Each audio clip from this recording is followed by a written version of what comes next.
everyone, welcome to Teamfight and Tactics. I am, of course, ImpetuousPanda, part of the Rising Legends broadcast team, and I'm joined by a very special, very OG player when it comes to TFT. That is, of course, Lallana representing, Burden representing EMEA, of course, as well on the global stage. But Lallana, how are you? I'm good, thank you. Yeah, thanks. So I wanted to talk a bit before we get into TFT about your general background. Anything you're happy to share with us in terms of, is TFT your full-time thing? Do you do something outside of the game? Just where you're from, all that kind of, personal details that you'd like to share. So I'm from the UK. More specifically, I don't want to say too much, but like the south of the UK. And yeah, right now, TFT is the only thing I'm really doing. I'm quite lucky to be in a position where I can. Like I have kind of been searching on and off for a job, like when I've not been enjoying the game, but yeah, and my background in games is not really too much. Played a bit of League, played it when I was younger, like Pokemon and Mario Kart, like kind of competitively, but not at the level. Not like esports level stuff. Yeah. Is TFT the first game you've played to this level where you're almost seeing it as a career, where you're able to, maybe not directly win prize money guaranteed, but have the attempt to win, a decent amount of prize money? Is that the first time with TFT? It's the first one I've actively tried. I played a bit of a card game called Gwent back in like 2018, 2019, and entered a few amateur tournaments, ended up doing quite well. So. But no, TFT is the first game I actively sought to compete, yeah. And how did your journey in TFT start? Obviously, you're a name that many top players know from very long ago, and one of the big names that started having success on ladder and started having a reputation for himself. What was your general journey with TFT? Did you get into it already thinking, I'm going to be the best at this game, or was it something that you learned over time? So I got told about it by some friends who had played Auto Chess, and then they said, like, hey, Riot's releasing one on PvE. So I just played casually with my friends, like just messing around. And then like when it came out, I laddered and then got to Challenger pretty easy. I actually played on a really bad laptop back in the day, so I would not load into the first carousel. Oh, no. And back then the first carousel had all 2-cost units and there was one 1-cost unit. So I'd start every game with just a random component, 1-cost. I'd be a gold down pretty much, and I still got Challenger. So that was kind of at the point where I was like, okay, I can probably, I'm pretty good at this game. So. And how did that transition into the next few sets? Did you get even better than what you were originally? Did the players start recognizing you and kind of being scared of you? Well, I think I first got recognized. I used to chat in Dark Haydens chat a lot, who was like rank 1 at the first few sets. So I would just sit in there and say stupid things to catch his, like, Q snipe him. And then I would start to stream myself to like very small viewers, and then eventually got a couple of raids, and then got a decent audience at around like set 3, set 4, yeah. And where did the tournament experience start for you? Obviously, set 6 is when Rising Legends started, which is kind of the bigger investment from Riot into EMEA scene, and everything became much more professional and structured. But were you playing tournaments before that?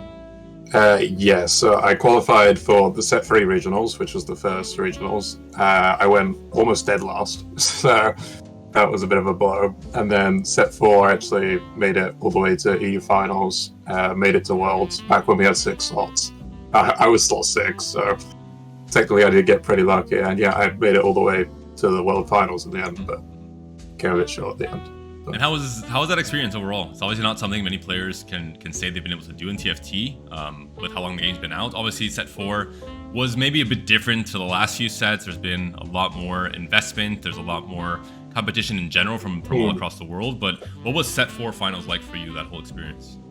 It was very bizarre because it was COVID times. Like back then, I was expecting TFT scene to like blow up, and I was expecting like even then, because set 3 finals were COVID, like I was expecting like everything to be back to normal by set 4, but no, it was at home. The actual experience itself it's just like the same as playing like another day. I just wake up, my bed's right there, so I wake up, go to my PC and play some TFT, but this time it's against some like the best 8 players instead of just the same people I play on ladder every day. So I mean, it's nothing too strict. Like it wasn't under like extreme pressure or anything. In fact, I think like the world's caliber back then, I think back then I think EU was like at a higher level than China would be now. So like, I think they had like a wrong meta read going into the finals that year. They were playing a lot of Kalista, which I just thought was like a really, really like subpar comp. So it was a lot of fun though, a lot of fun. Yeah. Now, are you a player that feels nerves or pressure at all, or are you someone that's pretty calm and collected when it comes to these kind of big situations where there is kind of a lot at stake? I think like everyone, like as like you're loading into the first game, it's very like, I think it's impossible not to be affected by nerves, but I think as you like grow into the games, like it goes away pretty quickly. I wasn't nervous at all at Worlds Finals. No, it was just like just another game. Yeah. So in set 6 is when I started casting TFT and becoming familiar with many of the big names and the top players, and starting to have a lot of players stand out as players that were very consistent in their ladder results, tournament results. You, alongside your different names, Lallana, Tignatonker, both in ladder and in tournaments. What has the journey been like for you? What is kind of the kind of key bullet points of your achievements in the last few sets, and things that you're proud of as a player? So I kind of have to go back to like after the set 4 Worlds, which was set 5. I experienced like big burnout, and then I kind of disappeared for like a lot of set 5 and set 6. And then set 7, I made it to all 3 GSCs, which was like my first time making it to them. So I was happy with that achievement. And then last set, I made it to all 3 again. I made it to day 2 in all 3, but I got knocked out at day 2 every time. So I think making it to day 2 is still very impressive, but it's like kind of like undersung by like a lot of the stuff. And I also managed to hit rank 1 on ladder again, which was I was really happy with that. I mean, if you follow the same pattern, I think that means that this set you'll make it to day 3 of every GSC, and then next set you'll win all 3. I'm not sure if that's how it works, but I think you follow also a similar trend to players like Salvi and Gunmei, these kind of OG players that played from the very beginning, took a bit of a break near set 4, 5, 6, and then with kind of all the investment and kind of the professionalization of the whole circuit in the last few sets have now come back kind of with a vengeance and still proving. I guess like Hayden, for example, who I'm going to ask you about, obviously in the next few minutes, made it all the way to Worlds as well, being part of that pack of OG players that did very well at the beginning of TFT and now are making almost a bit of a comeback in some cases. Coming into set 9, what are your general thoughts on the sets? Set 7 and 8 were a bit divisive with the set mechanics with dragons and with the hero augments. Set 9 seems to have gotten a fairly good reception overall in PvE from the player base in the first patch. What are your general thoughts on the set? So I really enjoyed set 8. The mechanic like really clicked with me. That's why I was able to get rank 1. I think hero augments giving you like a prompt and giving you like it gives you a lot of different prompts, and then you kind of have to like choose the best prompt and and it's not about just choosing the best prompt, it's about also recognizing when like a good prompt is not like there's like something better. But this set, I think it's fun. I think it's really weird to grind because there's even more variables than before. Like you can get a bad portal, you can't pick your starting item anymore, which is I think a big factor. So like some games you'll just have some weird starting items. You'll be playing a portal maybe that you didn't want to play, but 7 people vote for one vote for another, and you get that one. So I think I really like the champions. I really like the theme, but like I think to grind and competitively, I think I prefer the previous set now. I think that's a rare opinion. I think many players this set, if I interview them, will probably not agree with you. But it's nice to have different opinions, different views on the game, and different players liking different things. Overall, does that mean you don't really like the Portal and the Legends? You think it adds too much in terms of different factors to the game? I think overall I'd say I like it. I enjoyed last set more. I think too many factors. I think it's fine, but there's some like extreme portals that are just like some of the more popular ones as well, like Scuttle Puddle. I can't stand Scuttle Puddle. I think the it's like treasure trove from set 3. It's just way too much resources. Like that's the thing. There's just so many resources in some games, and then other games like you can just crash down. And it's like a 12 item game, and you drop cloak, chain, belt, or something, and then can't build any items all game. I would say overall I do like the set though. I think it's a lot of fun. Going back a bit into set 8, I wanted to ask, because I know you had a very personal journey, let's say, with Hayden making it into Worlds. I think he was, I talked to him before the set 8 Worlds. I interviewed him, I got to know his thoughts. He was almost surprised how he kind of just continued to find more and more success with the set and then eventually make it to Worlds.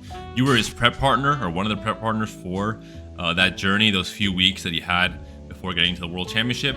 How was that experience like for you? Almost kind of living vicariously through his own experiences at Worlds, prepping for an event of that caliber. What was that whole kind of process like? Well, to be honest, before EU Regionals, me and Dark Hydro watched a couple of his VODs, and I thought he was in big trouble. I thought he was going to go dead last, and I shouldn't really say that as someone helping him, but he really showed up on the EU Regionals, and I think the overall quality of play, because I was someone who was sitting very high on ladder, so I couldn't really tell if my ladder games, if I was just stomping people, or if the level, I think the EU level ended up being really low that regionals and that set. So even though I thought Hayden was bad, other people must have got nervous, underperformed, and yeah, Hayden had a good run. I think he overstates how much I really helped him though. It wasn't really much. I just told him a couple of early game things, okay, don't buy this unit, why are you skipping this unit? Just stuff like that. Just reminders of I think I told him he never even considered taking the Shen support augment, and I told him that one is probably one of the ones you really should take nearly every time. It's pretty cool augment. So yeah, just small stuff like that, and they ended up doing really well at regionals. Yeah, made it to Worlds. So. My next question, from when I talked to Hayden, he did mention that you helped a lot with his early game specifically. In TFT, a lot of players don't really, especially at a more casual competitive level, don't really, divide the different stages of the game and think, what they're good or bad at. But at a very high level, obviously, some players, they can be pretty good across the board, but have these certain parts of the game that they're very, very good at, which is what allows them to become almost exceptional. In your case, would you say early game is the best part of the game for you, the strongest part?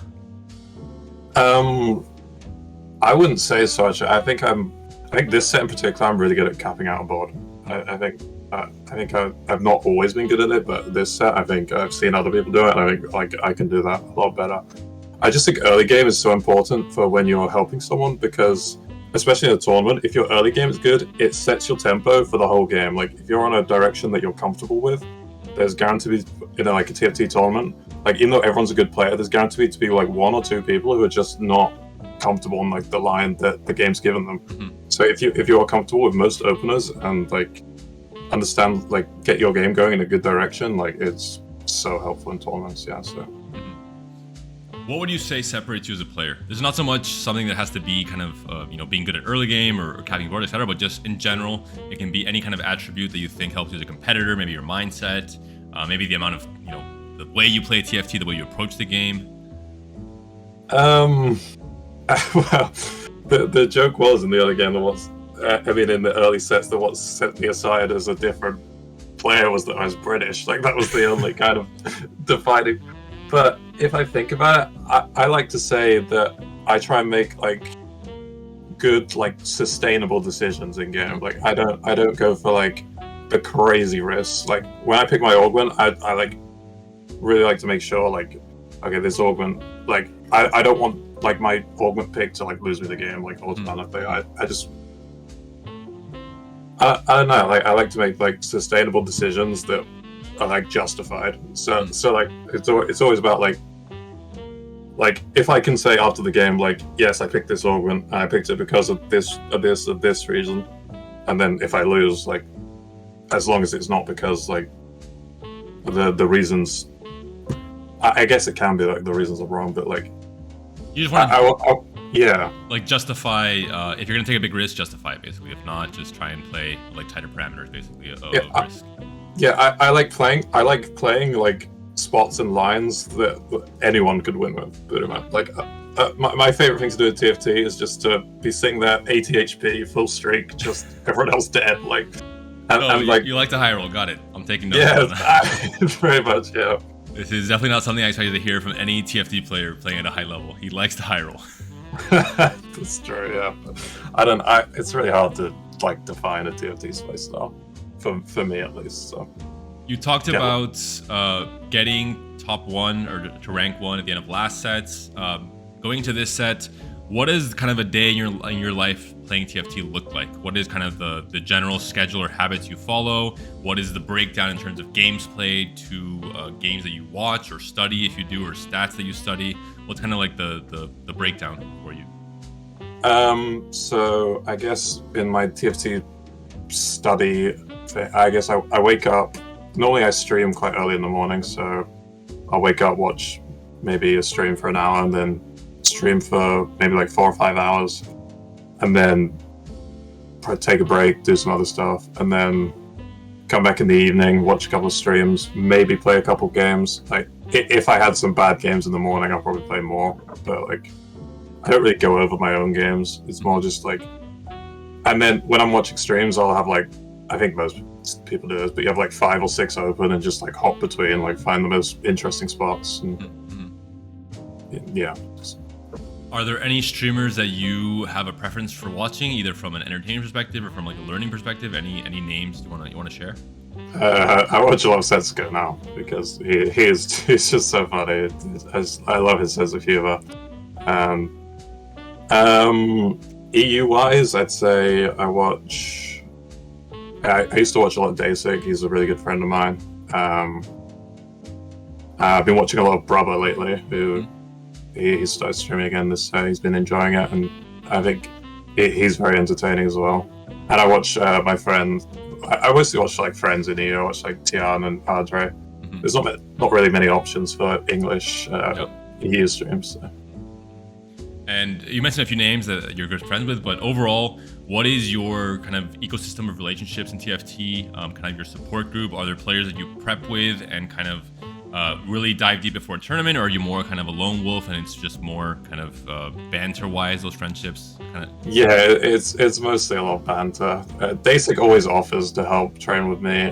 We did train a lot in earlier sets, but in the end, I'm kind of the one people go to with questions about, like if like some other friends qualify, they kind of go to me with some queries. But I don't really do a lot of like group prep. I just go in with my own game plan and see how it goes. And normally, since I make it past day 1, normally I think my game plan is normally like not completely wrong. So in past GS seasons, set 6, set 7, set 8, you mentioned you're slowly becoming more consistent with your results.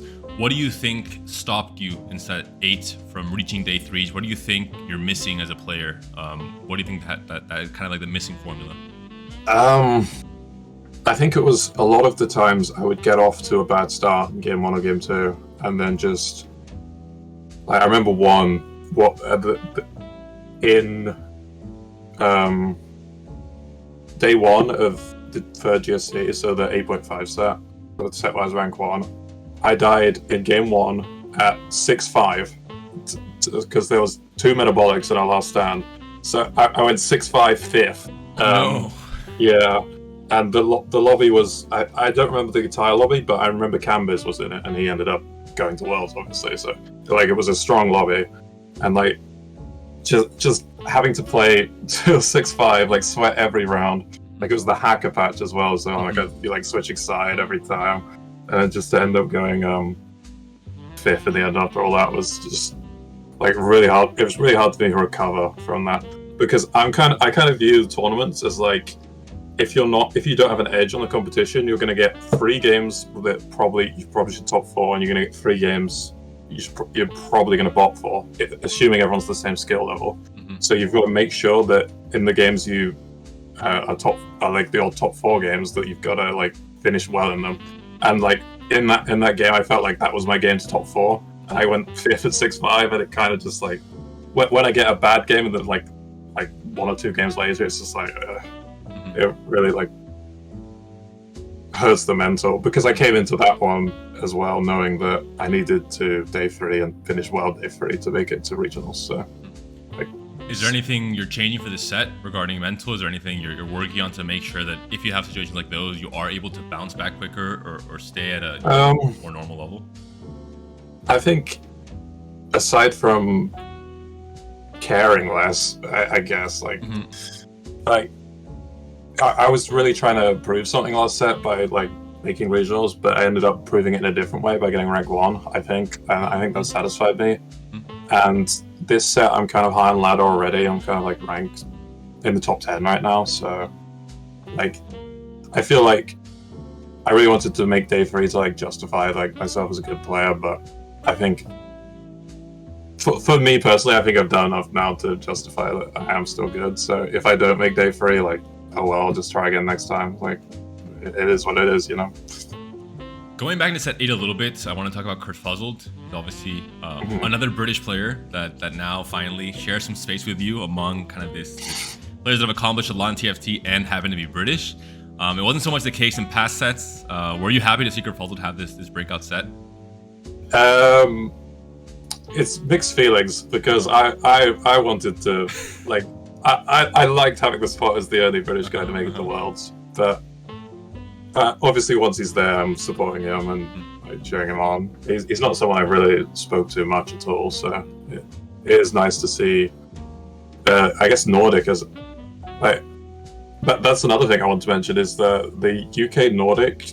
We've actually had quite a lot of Worlds representatives, like as a region. Like, I think all time only 1 German player has ever gone to Worlds, and now 2 British people have gone to Worlds, which is pretty funny because they've got their own TLC and we're stuck together with a bunch of other countries that are really good at TFT. So, talking about the TRCs, I think a lot of, I'm not gonna say all of KurtFuzzled making it last set was the TRCs are like this, but I think TRCs do allow for a lot more players to have these extra opportunities, for players to maybe also mingle as competitors and have these different groups that can get along and maybe help each other prep and improve as players. Are you happy with, I know obviously you'd love UK to be its own TRC ideally, if it had a big enough player base, but generally are you happy with the way set 8 has changed the circuit in EMEA and the general circuit, kind of the big picture? I think it's nice. I think it's. I don't think the format's ideal. I think there does need to be, as a high ladder player, I think there does need to be more weight on ladder. I think EU as a region has declined a lot in ladder strength.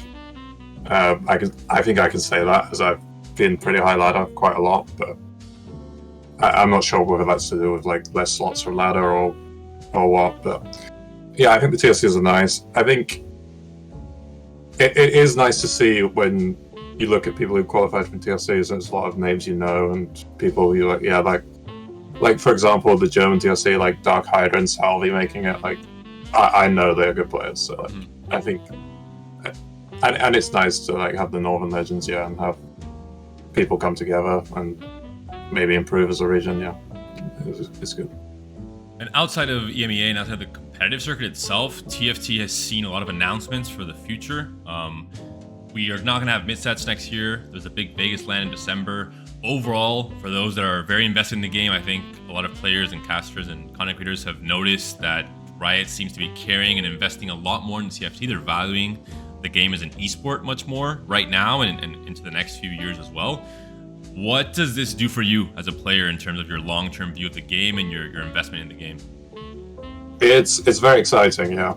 This is the sort of announcements and stuff that I really expected from Riot like 2 or 3 years ago, to be honest. Like when I heard like this game is like backed by Riot and they want to do esports, like I was expecting announcements like this, but maybe like COVID slowed it down and stuff. But yeah, it's very exciting. The Vegas LAN looks super cool and I'd love to be a part of it, but we'll see. Being from Europe, like I don't not really have too high expectations, so. Hopefully in the future we will have opportunities like the Vegas LAN in Europe as well. It will be easier for both you and I to attend. But yeah, hopefully I think Riot has announced they have some plans to hopefully make this kind of an international thing every year. So hopefully there'll be other opportunities in the future.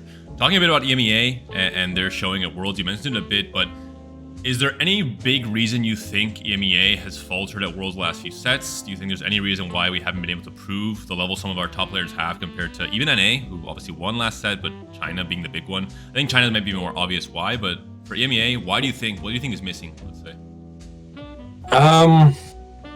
I think it's a little bit of complacency. I think we were definitely in the first 2 sets the best region by far, and I don't think we've improved too much since then, to be honest.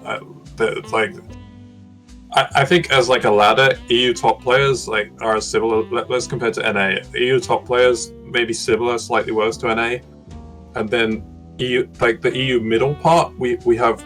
There's so many like good middle players, but like compared to NA, like I think NA ladder is not very deep. EU ladder is like super deep. But like I think like the level of play has like fallen off a little bit in the middle, and then it kind of like infects ladder, whereas like you'll have like some like outrageous like early level pushes from some players, and then it like I'll be in a ladder game and it'll just be like, well, if these guys are gonna do it, I'm gonna do it. And it's just like you know, I was talking about sustainable decisions. Like I think like a lot of players make like not sustainable decisions. Like sure, this is gonna win you this game, but like it's a bad habit. You do, yeah, and then we get to world stage, and then I'm not saying, I think a lot of it is nerves and like, but like I think this set especially, like playing on LAN maybe affected some players, but then I think some of these bad habits do catch up with you. And like I watched some of the lines Wasian, I watched a lot of worlds, like some of the lines Wasian and replay took in particular, compared to some of the EU players that like they were making like consistent good decisions, like they fully understood the comp and like the lines they were on, and the EU players were like a bit shakier and a bit. So hopefully that'll change for this set. I think you and I and a lot of people in EMEA are hoping for this after the last few sets. I do ask every player that I interview here for them to give me their historic top 5 when it comes to EMEA players. This kind of is up to you to decide what you're valuing for this. It could just be longevity, it could be, you know, peak performance or results or achievements. But your top 5, as someone that has been around for pretty much all of TFT's existence, I think you have a pretty good opinion here. Yeah, I think my top 3 is pretty easy. It's some order of Basic, Salvi, and KC Double. Basic Salvi just at the top since the very beginning and have stayed there. Salvi is still someone like I never want to see in my games. I know he's going to be playing well, and yeah, Double. It's hard to argue with like his results. Not just hard, but impossible, I'd say. Yeah, like you can't leave him out. And then for the other spots, like I would have easily said Volta if this was like set 6, but I think lately I've not seen too much from Volta, so I don't think I could put myself on there. I've had too much downtime as well, so it's tough, the last 2 spots. Maybe Lelouch. He has been pretty dominant for a while now, and again, someone I don't really want to see in my lobby. Last spot.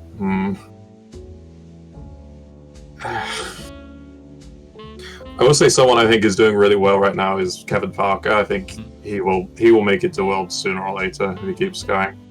Yeah. I'm impressed with his play a lot. I don't know. I'd have to like open ladder and look. So like the rankings in A, you just check ladder. Like, yeah, this guy's my number 1 pick. Yeah.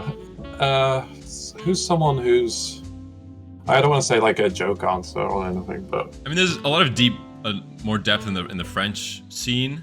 Yeah. Like Coco, for example. A lot of players yeah. Let's go. He is really good. Yeah, I'll put him as 5th for now.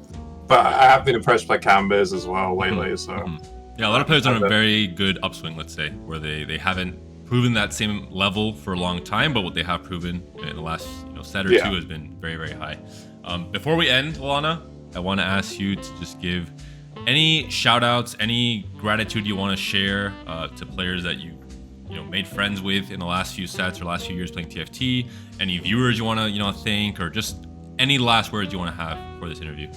I mean, I'd like to thank my family and friends for supporting me while I kind of just laze around and play TFT all day in their eyes. But to players in the scene, like everyone in Liv's Discord, everyone in Tatufas Discord, Hydra Day 6 Salvi for getting me started streaming, and yeah, everyone who's watched my stream at all. Like, thank you so much. Like, I really appreciate it. Yeah, because I'm not the most interesting guy, so. Well, I think our viewers might beg to differ if they're watching you and they're rooting for you at every event. I'm definitely in your side of the ring as well, hoping you do well all throughout this set. I think you've proven a lot on ladder already. Hoping you have that trend of day 3s and GSCs for this set, and hopefully that can become a regional finals and maybe even a Worlds appearance once again for you. So thanks so much for the interview, and thanks so much for sharing all your thoughts on the game and your journey so far. Yeah, thank you for having me, man. It was fun, yeah.